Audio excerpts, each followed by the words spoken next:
أشهد أن محمدا رسول الله. أشهد أن محمدا رسول الله. حي على الصلاة. حي على الصلاة. حي على الفلاح. حي على الفلاح. الله أكبر الله أكبر. لا إله إلا الله.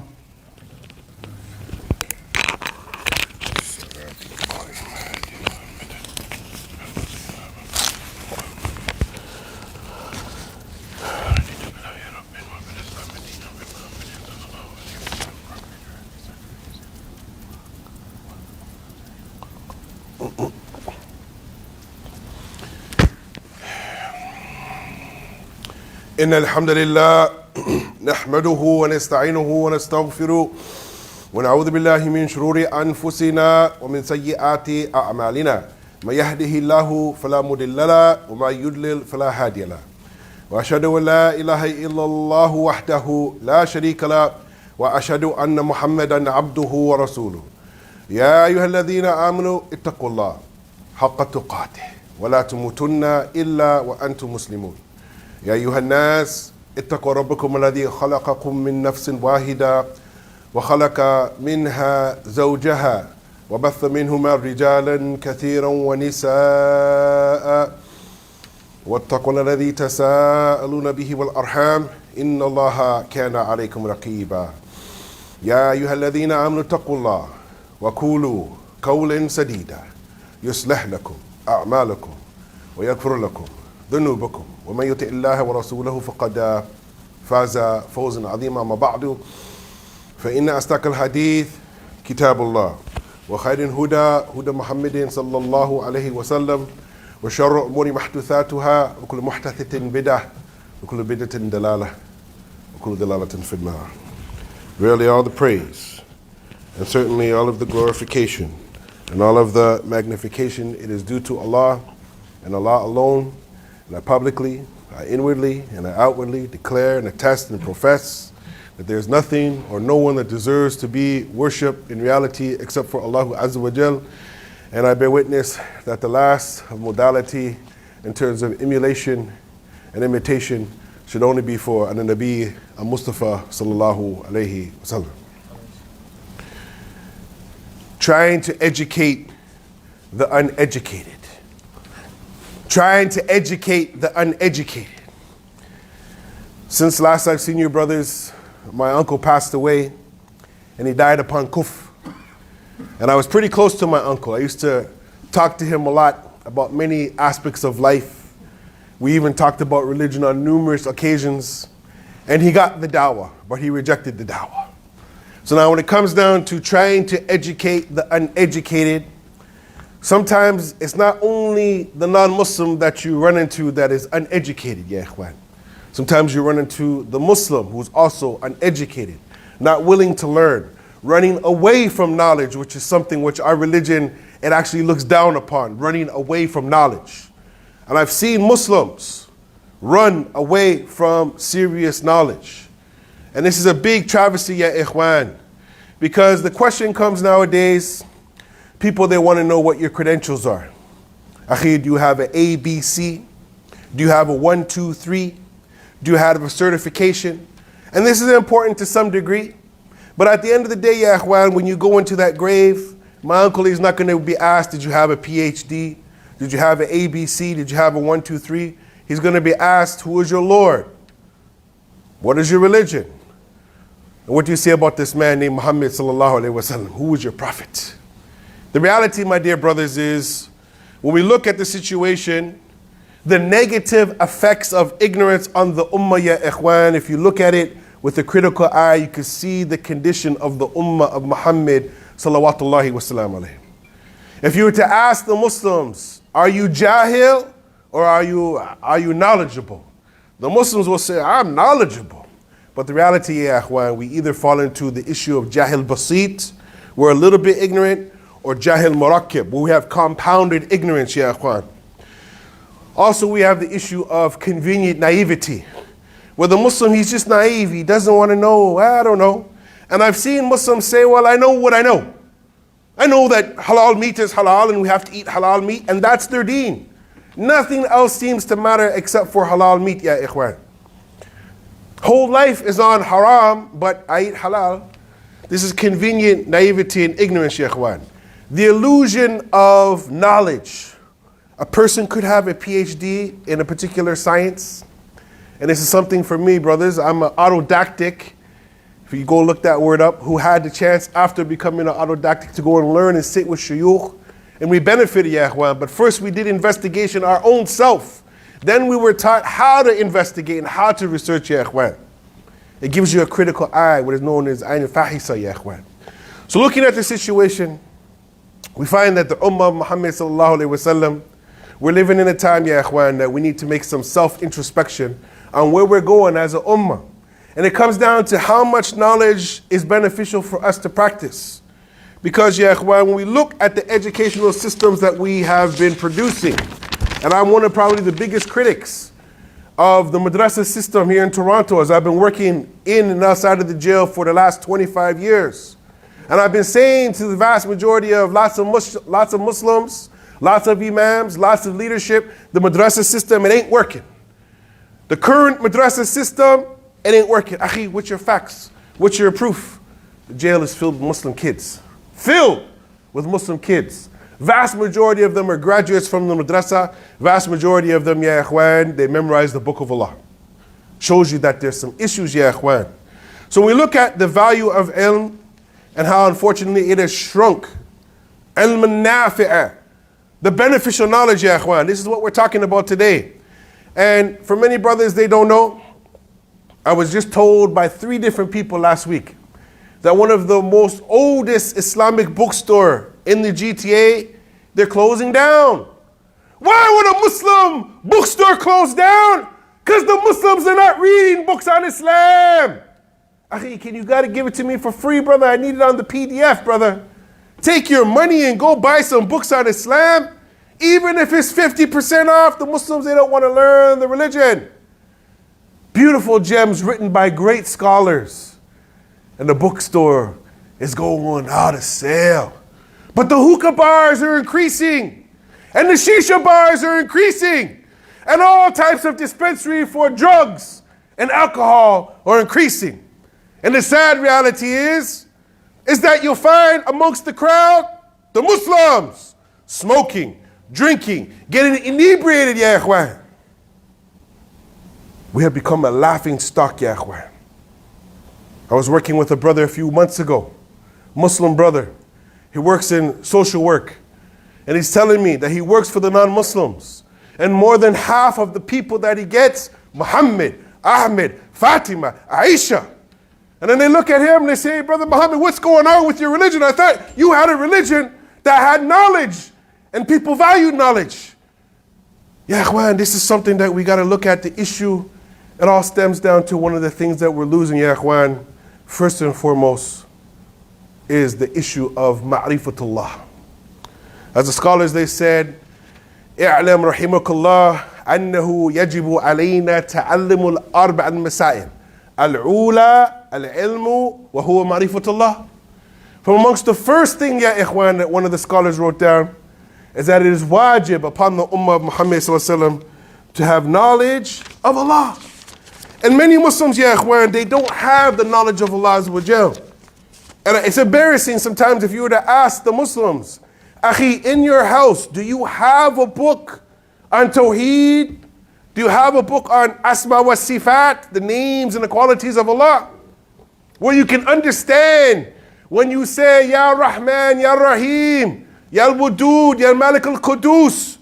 Many Muslims, we don't understand these attributes. So when we call upon Allah, if we do, ya ikhwan, we don't understand the attributes of Allah. So looking at the situation, my dear brothers, إِنَّمَا الْعِلْمُ بِالتَّعَلُّمِ. Knowledge is learned through studying. So when we look at the situation, we find, my dear brothers, that the Nabi sallallahu alayhi wasallam, he was the best example for us in our modality, ya ikhwan. If you read the Quran from the beginning to the end, you only find one dua, where Allah Ta'ala says, Kul Rabbi zidni ilma. Oh Allah, say, oh Allah, increase me in what? Money? Nope. Women? Nope. Cars? Nope. Degrees? Nope. Houses? Nope. Fancy shoes? Nope. Ilm. Knowledge, ya akhwan. Kul Rabbi zidni ilma. And the Prophet ﷺ was the most knowledgeable of the creation of Allah Ta'ala, ya akhwan. So looking at this situation, while I was sitting in my office for the last few weeks, ya akhwan, I had a chance to read what some of the scholars had said about this. And inshallah, this is something that when I read it, it's like it hit me in my heart, ya akhwan. The first knowledge that one of the sheikhs, he went on to say that will disappear will be the specific knowledge of the Ma'rifatullah. The specific knowledge of the knowledge of Allah, His names and His attributes, and His actions, and by those things that He loves and is pleased with, and He hates and He refuses from inward and outward statements and actions. That is because this ilm, this knowledge, it is wajib. The magnification of Allah, Allahu Akbar min kullu shay. And this is for me, ya akhwan, I've been coming to many masjids. And this I really believe, ya akhwan, and it's a side point here. Muslims, alhamdulillah, they're not here today doing that. But I've seen them. They did not understand the magnification of Allah when the Jummah khutbah is going on. We have brothers on the phone making little side phone calls. We have brothers texting somebody, not understanding that Allahu Akbar min kullu shay. Unless you got a 20 gazillion billion dollar deal going down, which you should have stepped outside to do, texting and finding out what's going on, ya akhwan, that is not ilm nafi'. The Shaykh, he goes on to say, Allama Ibn Rajab, mentioned in his book called The Superiority of the Knowledge of the People from the Past to Salaf over the succeeding generation, he said, it is the foundation of the knowledge of Allah, which obligates something, ya akhwan, we translate in English, taqwa has been translated as fear. But also the word khashya and khawf is translated as fear. And it's different types of fear, ya akhwan. So it is the foundation of the knowledge of Allah in terms of fear and awe and astonishment about Allah. And the true believer is when he hears the word Allah, his heart starts to shiver and quake. Allahu Jalla fi Ula. The Shaykh, he goes on to say, as well as loving to be near and close to Allah, taqarrab ila Allah. This used to be something that the Muslims were happy to try to get close to Allah Azza wa Jal. Also knowing Allah's rulings, His ahkam, and following them. His statements and His actions, situations, and beliefs, which He loves, is pleased for His slave, ya ikhwan. Allah, He's given us a religion, a sharia. He's given us, ya ikhwan, a deen. Are we happy to follow the deen? Some of us, we just want to live our life to get to Friday so we can go to the hookah bar or the shisha bar, ya ikhwan. And it's a shame, ya ikhwan, about 6 years ago, late in the night, I was with some Muslim brothers and they said, you know, let's try to go to one of this restaurant. They have food 24 hours during the month of Ramadan. I said, really? 24-hour restaurant during the month of Ramadan? I got to see this. So I went there at 3 o'clock in the morning, in Ramadan, in the last 10 nights of Ramadan, ya ikhwan. And beside this restaurant was another restaurant by Muslim brothers. And the restaurant was a shisha place. And the Muslims were outside. Instead of making tahajjud and praying and reading Quran in the last 10 nights, guess what they were doing? They were smoking shisha in the month of Ramadan. Showing you, ya ikhwan, that we've lost our understanding. And this is why the Prophet ﷺ, he encouraged us, ya ikhwan, to learn something called al-ubudiyah. If you ask the vast majority of Muslim, what is the concept of al-ubudiyah? Servitude and enslavement to who? The dunya, the job, the man who owns your paycheck, or Rabbul Izzah. This is something, ya ikhwan, scholars in the past, they wrote about the importance of al-ubudiyah. And the Prophet ﷺ, when he used to say, ya ikhwan, Allahumma inni as'aluka al-ilm nafi'a wa rizqan tayyiba wa amalan mutaqabbila. He used to say, oh Allah, this is the Prophet of Allah, ya ikhwan, asking Rabbul Izzah. It's a lesson for us. Oh Allah, I ask you for beneficial knowledge, not ilm al-yanfa, knowledge that doesn't benefit. How much money did Bill Gates make last year? How much money did Elon Musk make last year off of Tesla? How much money did Sir Richard Branson make? Muslims are having these discussions. This is imala yanfa. It doesn't benefit you, ya ikhwan. Also, ya ikhwan, a rizqan tayyiba. Halal money, ya ikhwan. Halal money. This is something now we're finding that many brothers, and I know some of them, there's certain fitness that is happening in their society where Muslims are trying to make a quick buck, and they never studied, ya ikhwan, the topic of kitab al-buyur. Muslim never studied kitab al-buyur. Kitab al-buyur, ya ikhwan, you can find it in many books of fiqh, the business transactions of the Muslims. And Umar ibn Khateed radiallahu ta'ala anhu, ya ikhwan, he would not allow any Muslim man in the souk if he never understood the rules of buying and selling, ya ikhwan. Muslims say, mashallah, I want to start a business. I question you, brother. Brothers that I know, I respect them. Akhi, have you ever read a book on Kitab al-Buyur? So how are you going to get rizqan tayyiba when half of your business is based upon khiyana, which is the opposite of amana? And I said to the brother one time, I said, Akhi, do you know what khiyana is? He goes, what's that? I said, Akhi, you're a businessman? Yes, I'm a businessman. Very arrogant, yes. I said, Akhi, did you study anything about this? I said, Akhi, some people are saying your business has some khiyana in it. Brother, what's that? Can you imagine, ya ikhwan? Deception. But yet you're asking for rizqan tayyiba. And the issue of wa amla mutaqabbila, actions, ya ikhwan, that are acceptable to Allah Azza wa Jal. What good is it, ya ikhwan, that we live our life? Like my uncle, he lived to the age of 67 years of age. Not one time in his life did he make a wudu? Did he take his head and put it down on the ground? I gave him dawah for 30 years, and Muhammad Ali, rahimahullah, gave him dawah since the time he fell in love with Muhammad Ali, ya ikhwan. Imagine your life goes by, ya ikhwan, and you wasted it. Partying, watching the football game, worried about the lotterio tickets, trying to get to the casino. This is the life of many people. Now I can understand if you come from that lifestyle, but the sad thing is Muslims are now trying to be at the casino and gambling. And I seen with my own eyes 20 years ago, very prestigious Muslim family. I was walking in the mall and I happened to see one of the old uncles. He used to pray and maybe he didn't really even know. Maybe he wasn't educated. I seen him filling out the lotterio ticket gaming thing. And when I seen him later, I said, Uncle, don't you know that gambling is haram? Oh no, brother, that's only in the Muslim countries. We're now in the land of the non-Muslims. We're allowed to do these things. It's not haram. You can imagine the ignorance, ya ikhwan. So we're talking about rizqan tayyiba. Imagine you meet a Muslim, he has a nice car. He has a nice house. He has nice, beautiful things. And you think, mashallah, he prays. But his whole sustenance, everything he built, was not based on rizqan tayyiba, ya ikhwan. It's big problems. May Allah guide me and guide you. Wa akhir da'wana, alhamdulillahi rabbil alameen. Alhamdulillahi rabbil alameen. Wa usalli wa usallim ala nabiyyina Muhammad wa ala alihi wa ashabihi ajma'in. The Shaykh, he goes on to say that thus ignorance of Allah, it obligates that the slave will be ignorant of his own self. If you're ignorant about Allah, you're going to be ignorant about your own self. And that's why you see the Muslims robbing, stealing, cheating, doing drugs. Because they're ignorant of Allah and Allah's rules, they become ignorant about themselves and they destroy themselves. The Shaykh goes on to say, that which will benefit and complete his soul, and that which will lead the souls to purification in success. Trying to clean up the souls, brothers. This is what the Shaykh is talking about.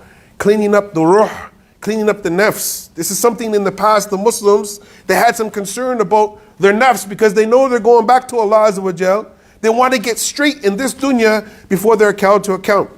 And ignorance of Allah is the origin of all misery and all wretchedness, ya ikhwan. Being ignorant of Allah. The Shaykh goes on to say, I mentioned this specific knowledge is grand, it's tremendous. And it is the tawfiq, it is very rare that the scholars and the callers are given success to this type of knowledge. And I'm asking Allah for me to understand this, first and foremost, and my brothers, to understand the ma'rifatullah. Many ayat are going to be said on the minbar, ya ikhwan. First thing we need to get straight is who is Allah, and what are the rights of Allah, and how to worship Allah, and how should we be scared of Allah Azza wa Jal. If we don't got that straight, brothers, doesn't matter if we have powerful armies, doesn't matter if we have towers to the sky, fancy cars, PhDs, all the so-called things that the Western society, they put up high. If we didn't know Allah Azza wa Jal, ya ikhwan, and who we're worshiping, we're going to be finished. And the Shaykh, he goes on to say that the origin of haqq, of truth, is knowing the truth Allah, and that loving Him, for verily Allah, He is al-haqq al-mubin, the clear truth. And loving Allah is the origin of worship. Brothers, we should be in a state of supreme love, more than you love any woman, any car, any house, to be able to come to the masjid and worship who? I hope you guys didn't come here for entertainment to hear what I got to say. I came here for the sake of Allah, to worship Allah. And that's why we should all be here, brothers, for no other reason, brothers. We need to be clear about that. And ending, the Shaykh, he goes on to say, for this reason, knowing the loving of Allah is the absolute greatest of all the affairs, the loving of Allah. And this was the religion that, ya ikhwan, we find that the Anbiya were upon. So my dear brothers, if we want to develop humility and honesty, and we want to be upon the deen al-haq, we need to first of all understand, ya ikhwan, the issue of ma'rifatullah. And we find that Allah Ta'ala, and this is the one ayah, ya ikhwan, that I found that was really beautiful. Qala Allah Ta'ala, A'udhu Billahi Minash Shaitanir Rajeem, Bismillahir Rahmanir Rahim. Allahu alladhi khalaqa as-sab'a samawati wa min al-ardi mithluhunna yatanazzalu al-amru baynahunna لِتَعْلَمُوا أَنَّ اللَّهَ عَلَى كُلِّ شَيْءٍ قَدِيرٌ وَأَنَّ اللَّهَ قَدْ أَحَطَّ بِكُلِّ شَيْءٍ عِلْمًا. It is Allah who has created the 7 heavens and of the earth by His command, or His command, it descends between them, the heavens and the earth, that you may know that Allah has power over every single thing, all things. And Allah surrounds all things with His knowledge. Ya ikhwan, Allah's talking about the heavens and the earth and everything in between that, and His command, and that His knowledge, ya ikhwan, nothing escapes His knowledge. So to show you the attribute of ilm, ya ikhwan, we ask Allah to help give us a little bit of ilm. We can eat it, we can digest it, and we can practice it so we can worship Allah better, as this is the reason of life, ya ikhwan. وَمَا خَلَقْتُ الْجِنَّ وَالْإِنسَ إِلَّا لِيَعْبُدُونَ. And we say, هَذَا مَا عِنْدِي وَصَلَى اللَّهُ وَسَلَّمْ عَلَى نَبِيِّنَا مُحَمَّدٍ وَعَلَى آلِهِ وَأَصْحَابِهِ أَجْمَعِينَ. My dear brothers, I'm asking you by Allah, I have a lot of non-Muslim family, same as my brother Abu Hafsa. They never seen the haqq. They might have heard the haqq, but Allah didn't let them to digest the haqq. Please make dua for our families that they die upon Islam. As you don't know, brothers, the heart is so sad. As my family, we're reaping over my uncle dying, but I'm even reaping on another level, because now we know the reality. His life is cut off, and the situation is not going to be good. Allah musta'an, may Allah guide us all and help us die upon La ilaha illallah Muhammad Rasulullah. Qim as-salat wa rahmakallah. Hold on, let me get all this microphone shit. Hold on. Hold on. Bismillah. Allahu Akbar, Allahu Akbar. أشهد أن لا إله إلا الله أشهد أن محمد رسول الله حي على الصلاة حي على الفلاح قد قامت الصلاة قد قامت الصلاة الله أكبر الله أكبر لا إله إلا الله أذان مؤذن I'm going to clean the ما شاء الله استووا واستقيموا يرحمكم الله سد الخلل.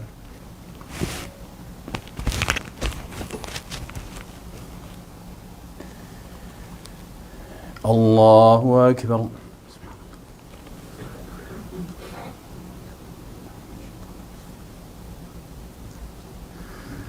الحمد لله رب العالمين الرحمن الرحيم مالك يوم الدين إياك نعبد وإياك نستعين اهدنا الصراط المستقيم صراط الذين أنعمت عليهم غير المغضوب عليهم ولا الضالين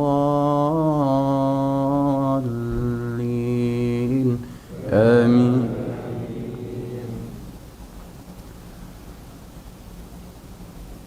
سبح اسم ربك الأعلى الذي خلق فسوى والذي قدر فهدى والذي أخرج المرعى فجعله غثاء أحوى سنقرئك فلا تنسى إلا ما شاء الله إنه يعلم الجهر وما يخفى ونيسرك لليسرى فذكر إن نفعت الذكرى سيذكر من يخشى ويتجنبها الأشقى الذي يصلى النار الكبرى ثم لا يموت فيها ولا يحيا قد أفلح من تزكى وذكر اسم ربه فصلى بل تؤثرون الحياة الدنيا والآخرة خير وأبقى إن هذا لفي الصحف الأولى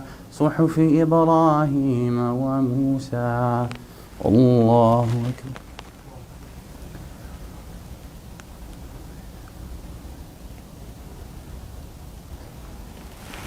سمع الله لمن حمده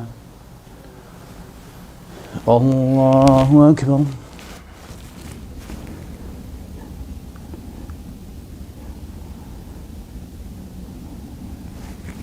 الله أكبر. الله أكبر.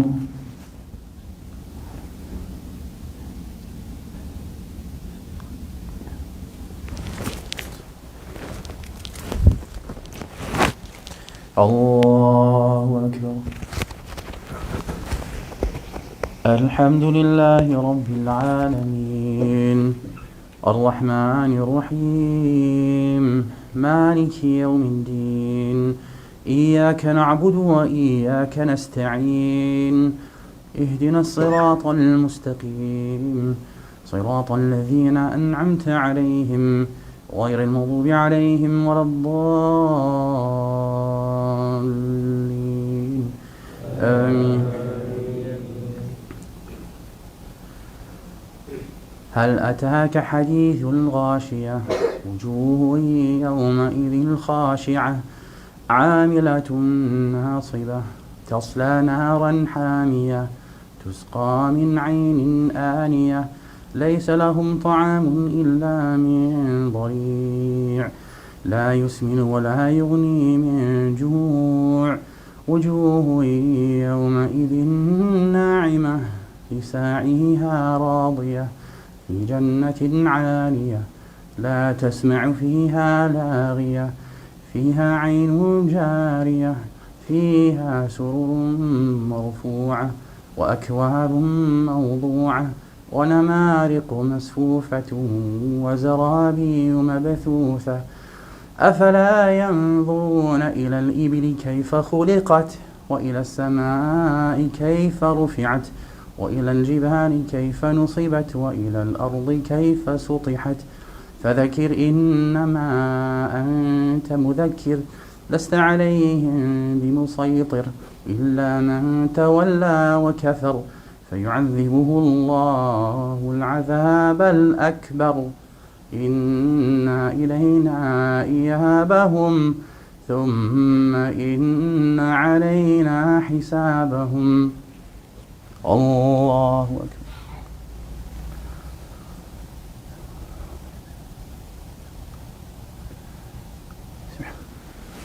سمع الله لمن حمده الله أكبر.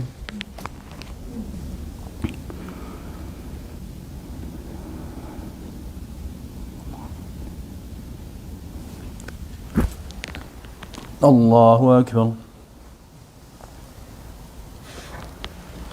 الله أكبر.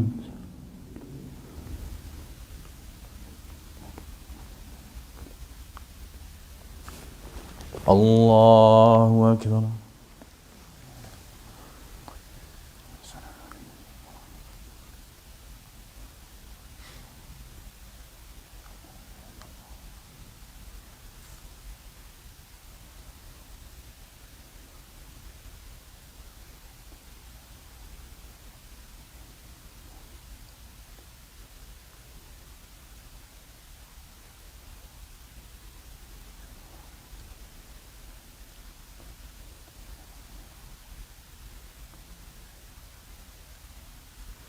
السلام عليكم ورحمة الله.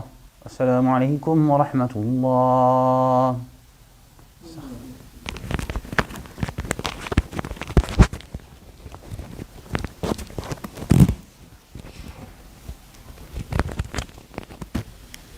جزاك الله خير.